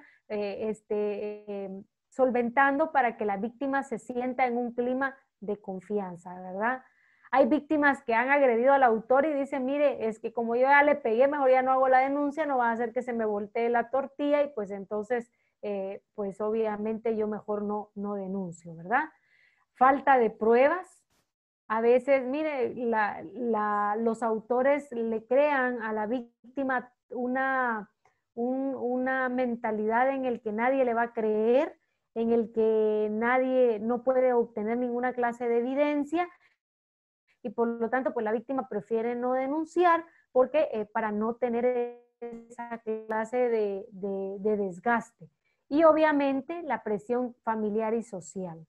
Dentro de la sociedad, por ejemplo, hemos conocido casos en donde la comunidad le dice, ay, miren, ahí va la violada, miren, ahí va la abusada, miren, ahí va la engañada, ahí va. Toda esa estigmatización que existe de la víctima viene a perjudicar, obviamente, su intencionalidad para poder denunciar, porque se siente humillada o en su propia comunidad, en su propio círculo familiar, la excluyen, la marginan y esto pues nadie quiere vivir excluido de su propia familia. Si yo fui víctima de mi progenitor y él es el que me abusó sexualmente, imagínense el resto de la familia, mis hermanos, mi mamá, la familia de mi papá, todo eso va a influir en la condición. Las víctimas que denuncian a un pariente son víctimas muy valientes, son víctimas que hay que procurar protegerlas de toda esa presión familiar y social para que pueda terminar el proceso en feliz término, ¿verdad? Hay criminalidad legal, entonces, hay criminalidad aparente y hay criminalidad real. La legal es la que ustedes van a encontrar registrada en las estadísticas oficiales, ¿verdad? Aquellos casos que son sentenciados de forma definitiva. Hay una criminalidad aparente, que es aquella criminalidad que es conocida, aunque no aparezca registrada en las estadísticas. Es que, miren, no apareció porque entraron 5,000 denuncias, pero solo 10 llegaron a sentencia condenatoria. Imagínense ustedes qué alarmante la cifra, ¿verdad? Entonces, esa es una criminalidad nada más aparente porque no tiene una conclusión. Y la criminalidad real, que es aquella cantidad de delitos que se cometen en un momento determinado, ¿verdad? Lo que realmente ocurre y que muchas veces dista de lo legal. Es lo que se conoce, acuérdense ustedes, como esa diferencia entre lo real y lo legal, es lo que se conoce como la cifra negra. Dentro de la victimología también se han desarrollado aquellos términos, el término de la pareja penal, que no lo debemos de confundir con la pareja delincuente. La pareja penal se refiere a la contraposición que existe entre víctima y victimario, ¿verdad? Hay un agresor y hay una víctima, hay una persona que está siendo agredida. En tanto que la pareja delincuente es aquella que se ha puesto de acuerdo para cometer un hecho delictivo. O sea, aquellos dos que dicen, bueno, Juan y Pedro decidieron unirse para cometer un delito. En cambio, en la pareja penal, Juan agredió a Pedro y por eso se convierten en pareja penal, delincuente y víctima. Y pareja delincuente, aquellos dos o más que se han puesto de acuerdo para la realización del delito. ¿Dudas hasta dónde vamos? ¿Comentarios? Sí, licenciada. A ver, licenciado Rodrigo de la Peña. Así es, mucho gusto, muchas gracias por su tema. Cuando usted habla de medidas victimológicas, pues yo entiendo que son las establecidas hace unos años, en concreto para el femicidio y otras formas de violencia contra la mujer y la protección de la niñez y de la adolescencia. El instituto se orienta a esa reparación digna. ¿Qué pasa, por ejemplo, en otro tipo de delitos? Por ejemplo, pensaba yo ahora en uno de derecho de propiedad industrial, delitos contra los derechos de propiedad industrial, donde efectivamente se puede ejercer esa acción civil. Ese tipo de cosas es a lo único que estamos a lo más que vamos a poder tener acceso, y quizá aquella persona perdió todo su negocio y todo se vino abajo por la violación a sus derechos de propiedad industrial, y el negocio cayó y todo lo que fuera, y la ley, porque en fin, el derecho penal tenemos que sujetarnos solo a lo que dice la ley, no podemos más que ejercer la acción civil. ¿O hay algunas otras maneras en las que usted considere que la víctima puede o deba ser reparada? En la clase del día viernes les voy a enseñar a ustedes toda la gran cantidad de medidas que como abogados pueden pedir y que tienen que apoyarse de su equipo multidisciplinario para poder pedir adecuadamente las medidas reparadoras adecuadas, porque nosotros creemos muchas veces que es la indemnización lo único que se puede pedir, pero no.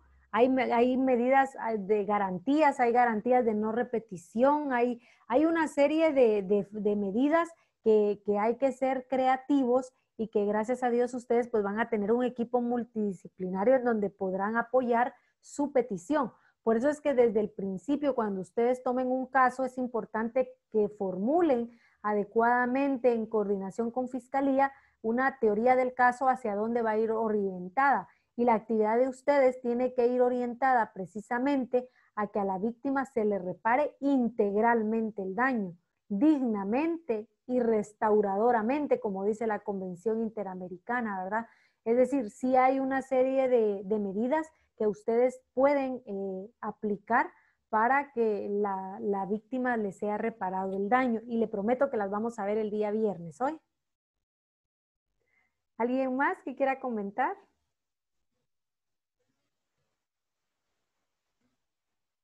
Muy bien. Seguimos entonces. Algo bien importante que me imagino que ustedes han escuchado es lo que se conoce como los tipos de victimización. Frecuentemente se utiliza dentro de la victimología la clasificación de este criterio y nos referimos básicamente a 3 clases de victimización: la primaria, la secundaria y la terciaria. Cuando hablamos de la victimización primaria, nosotros debemos entender el daño o la consecuencia original que el delito comete en contra de la víctima directa o de la víctima indirecta, ¿verdad? Es el accionar dañoso en contra de la persona. Por ejemplo, si le dispararon, pues obviamente esa es mi victimización primaria, el daño que sufrí en mi cuerpo, en mi mente, ¿verdad? Y se refiere obviamente a esa vivencia personal que la víctima sufre en el momento en el que se convirtió en víctima. Aquí su daño puede ser físico, puede ser psíquico, puede ser sexual o incluso puede ser material, ¿verdad? A ver, por ahí tenemos un microfonito encendido, si me hacen favor. Creo que es María José, quien tiene encendido su microfonito. Ahí estamos, ya se lo apagué. Muy bien. La segunda clasificación se refiere a la victimización secundaria. Esta es la respuesta que el sistema legal da a las expectativas de la víctima y a la actitud que tiene frente a esto.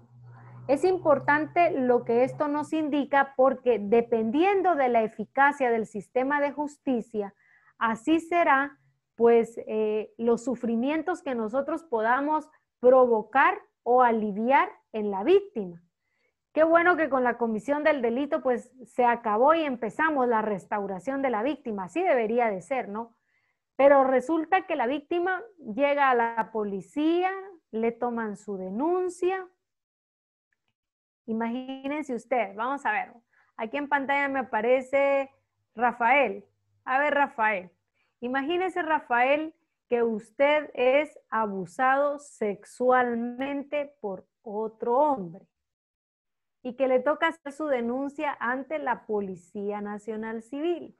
Y cuando usted llega a la Policía Nacional Civil, le atiende una oficial de policía. Y la oficial de policía le dice, mire, venga, cuénteme qué fue lo que pasó. Y usted le cuenta, pues, que fue abusado sexualmente. Pónganse todos en esa situación, en ese momento.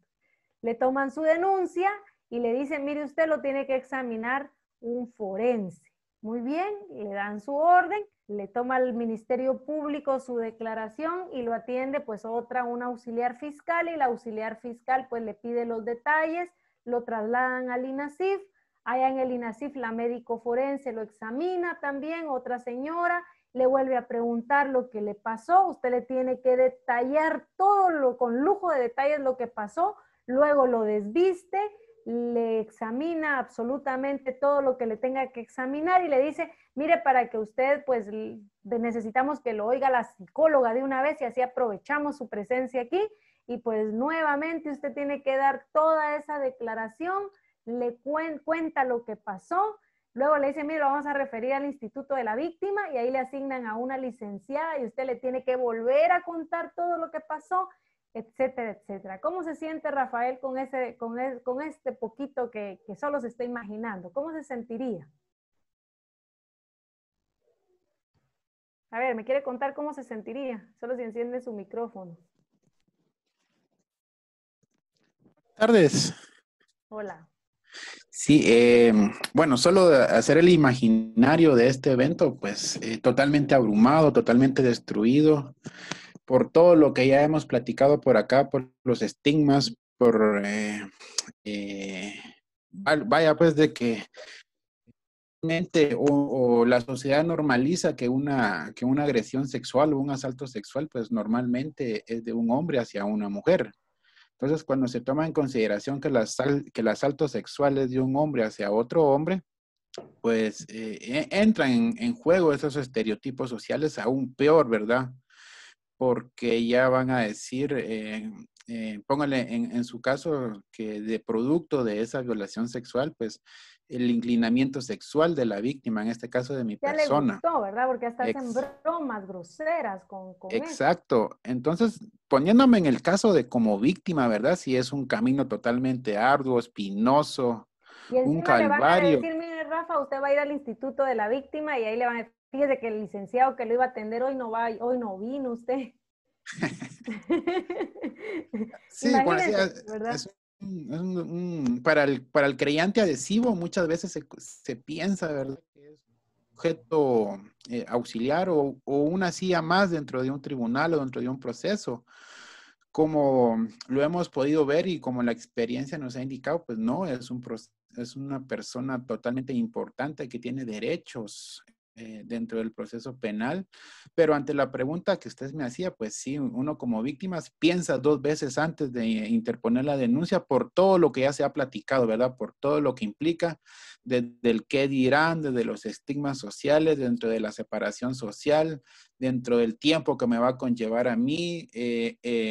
No hay nadie que me va a restituir ese día de trabajo, no hay nadie que vaya con mi patrono, el riesgo a perder mi trabajo, el riesgo a perder a mi familia y obviamente la exposición social a la cual me voy a ver expuesto porque no en todos los tribunales hay esas medidas de protección, llamémosles por lo menos un biombo o que se puedan llevar audiencias a través de un sistema como este. Entonces es donde entra esa revictimización de ver a mi agresor nuevamente, ¿verdad?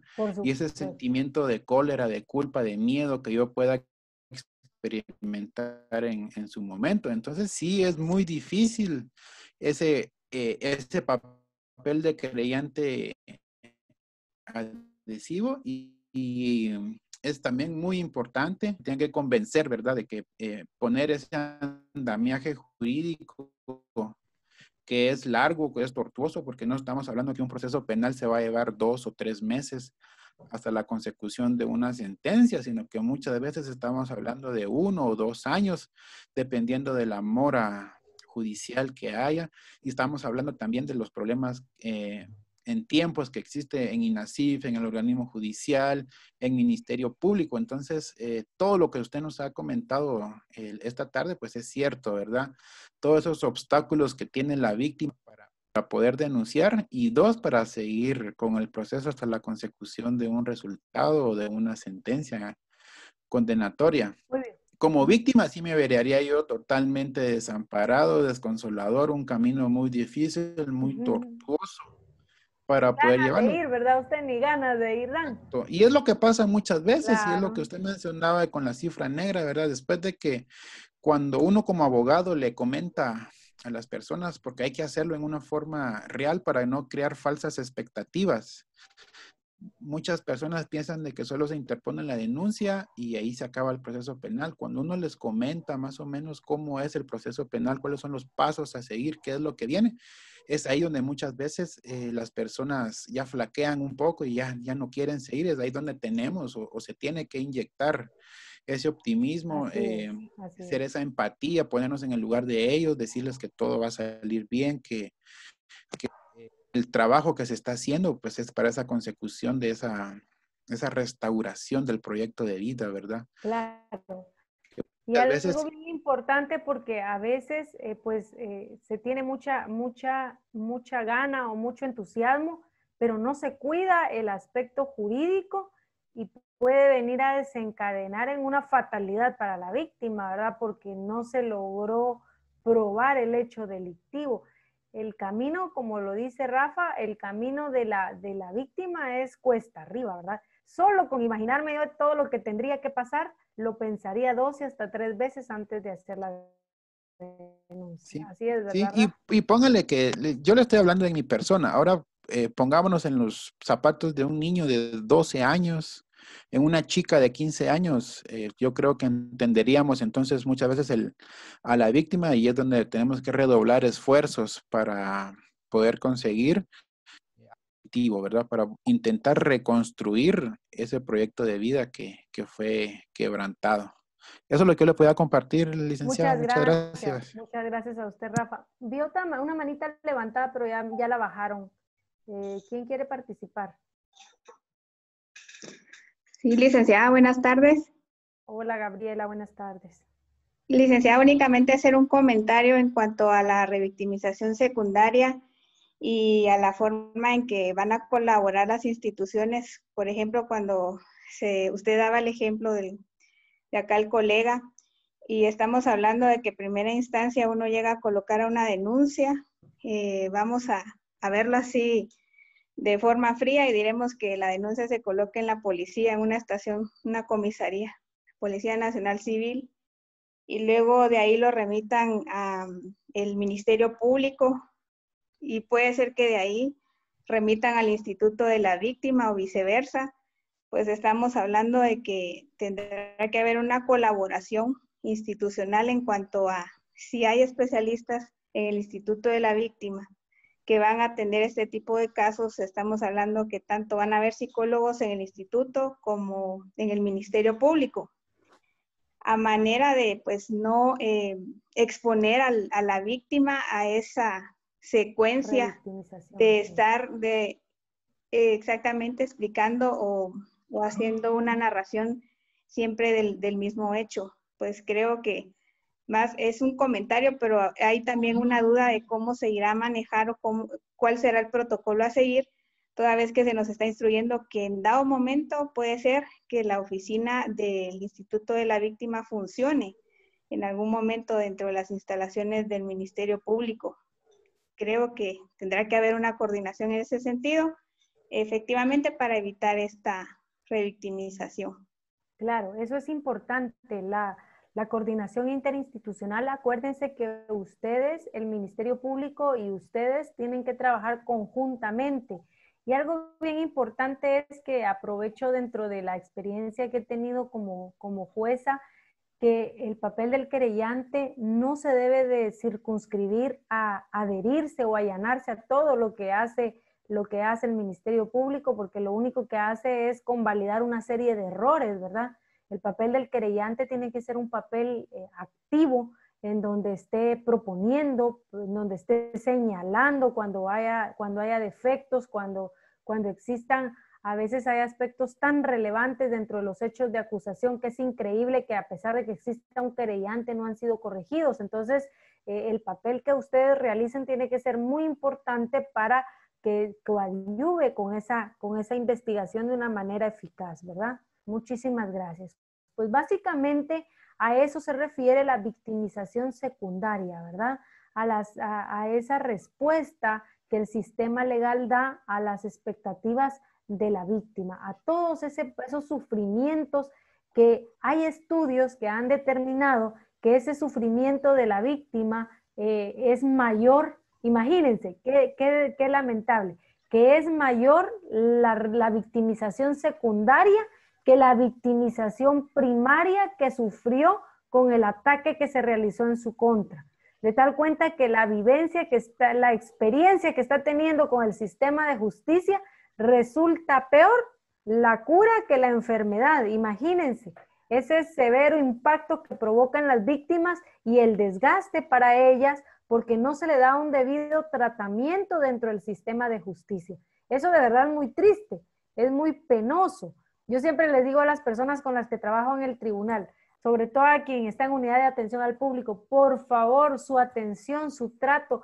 Mire, es que si viene agresivo, usted no sabe qué cantidad de problemas trae. Hay que tener la empatía, como dijo Rafael, hay que tener empatía. Uno no sabe lo que le costó trasladarse, a qué hora salió de su casa para poder llegar a la audiencia.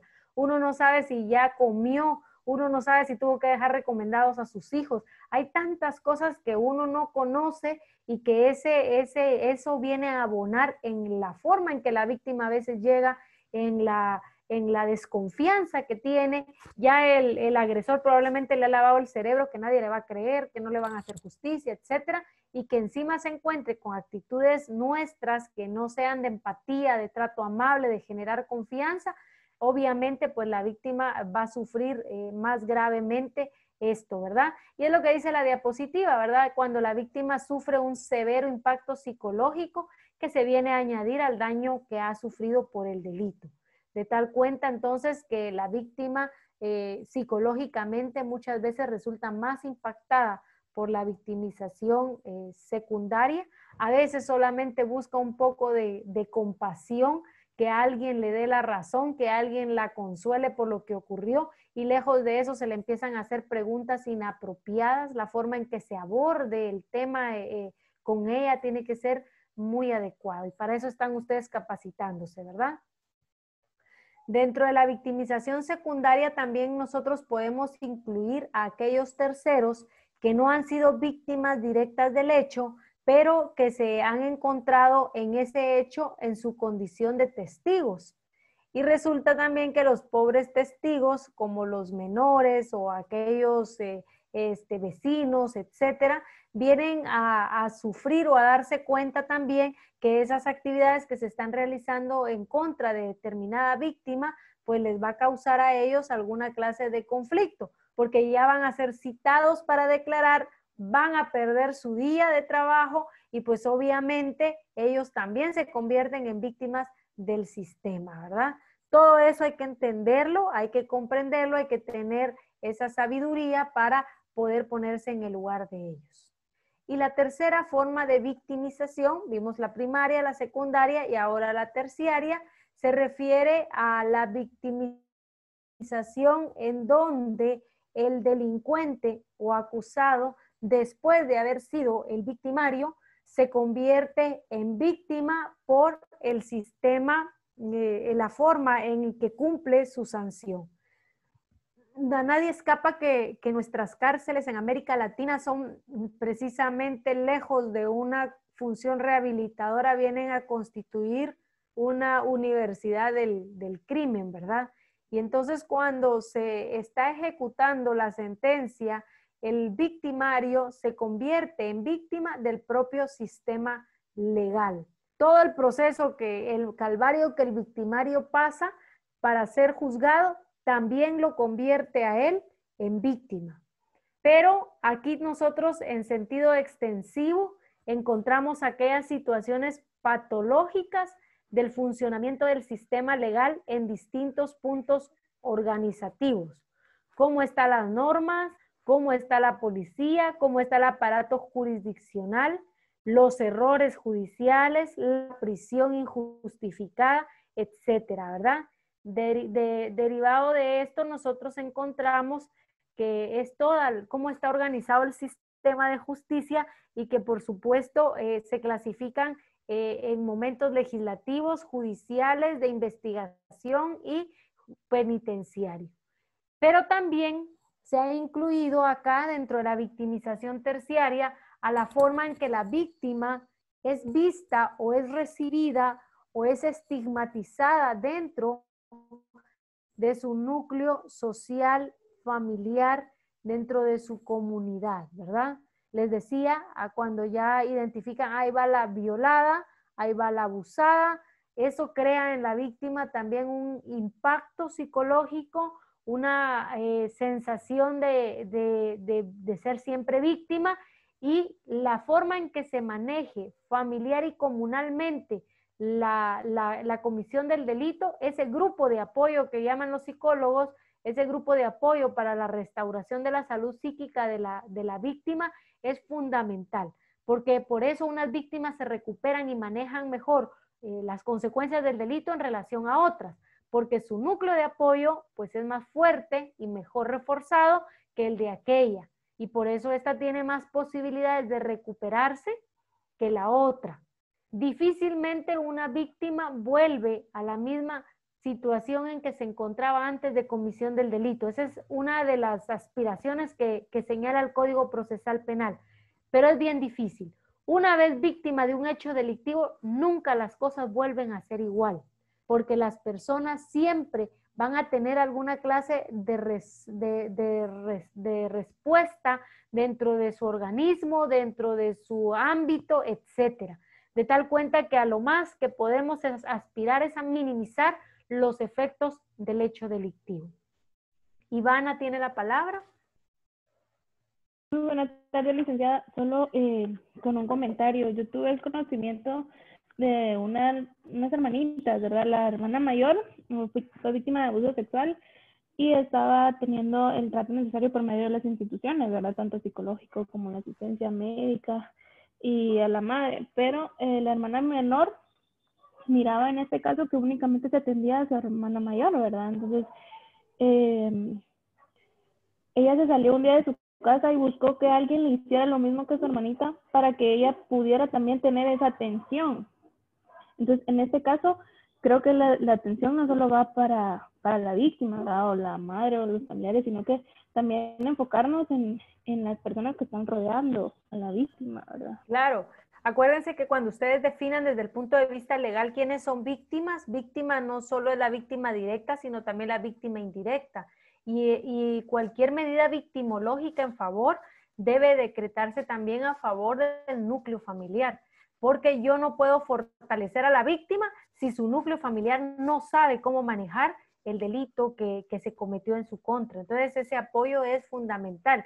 Y si a eso le sumamos que el autor del delito tiene algún grado de parentesco con la víctima, todo va cuesta arriba en pro de la víctima, porque la presión familiar muchas veces es más fuerte que el daño que la víctima siente o que la necesidad que la víctima siente de que le sea reparado el hecho delictivo. Muchas gracias, Ivana. Bien, muchísimas gracias a ustedes. Hemos cumplido con son pues algunas nociones básicas. En realidad el curso de victimología lo he dado en la universidad y pues me ha llevado más o menos un semestre para darlo, pero aquí traté de condensar los aspectos más importantes que creo que les pueden servir a ustedes en la función que van a desarrollar. Muchísimas gracias por su atención y quedo a su disposición para cualquier duda o comentario. Licenciada, muchísimas gracias. No sé si alguien más tendrá alguna pregunta para la licenciada. Yo quería hacer una pregunta.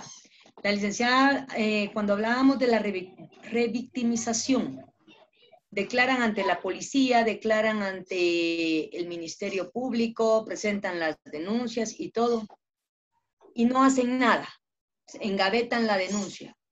La gente viene y hoy va a decir, está el Instituto de la Víctima. Después de 2 años de que su denuncia esté literalmente engavetada, va a poder llegar al instituto y otra vez una nueva revictimización y todo. Y ahí es donde yo pregunto, ¿se va a poder venir y solicitar, por decir, al Ministerio Público y preguntarle qué pasó con este caso? Por supuesto, mientras un caso no haya prescrito, mientras un caso no tenga ninguna clase de resolución como el sobreseimiento, el caso está vigente y por supuesto que se puede reactivar en cualquier momento. Las únicas causas por las cuales ustedes no podrían es porque ya se dictó un sobreseimiento. O una desestimación o lo que fuera. Pero igual la desestimación le permite, ¿verdad? Hay cosas, una falta de mérito, por ejemplo, pues solo lo desestima provisionalmente y usted puede continuar después con la investigación, ¿verdad? Así es. Exacto. No, yo me refería más como que el instituto hoy sí va a poder introducirse un poquito más a ese tipo de casos, en donde hay mucha víctima casualmente de violencia contra las mujeres en femicidio y que se han engavetado muchos casos. Mire, cuando nosotros venimos a Suchitepeques hace 2 años, se nos trasladaron. Nosotros no inauguramos como juzgado nuevo, como tribunal nuevo, sino que nos mandaron todo lo que tenían y tenían aproximadamente 160 casos para juicio. En 4 meses los 3 jueces logramos poner al día al tribunal, eso sí, nos quedamos casi sin espalda los 3 poniéndolo. Y mi sorpresa fue que a mí me tocó conocer el abuso sexual de un papá y sus 2 hijos en contra de la hija y las hermanitas. Y ese caso tenía 4 años. 4, a mí ya me daba el infarto. A mí 4 años, eso no puede ser. Aquí en Suchitepeques, las causas, me tocó juzgar, por ejemplo, un caso que desde que citaron a la primera declaración hasta que yo dicté sentencia, se llevó un aproximado 45 días. Así debería de ser la justicia, pronta y cumplida. Yo sé que ustedes tienen una misión importante, sé que lo van a hacer bien. Muchísimas gracias por el favor de su atención. Que Dios los bendiga y los ilumine en la función que ahora van a empezar. Un abrazo para cada uno de ustedes. A Lick Marvin también, muchas gracias por la invitación. Saludos. Muchas gracias. Gracias, doctora. Muchas gracias, doctora. Muchas gracias. Entonces, los invito a pasar a la siguiente sesión. Por favor. Feliz tarde, doctora. Gracias, feliz tarde. Gracias. Feliz tarde, doctora. Gracias, buena tarde.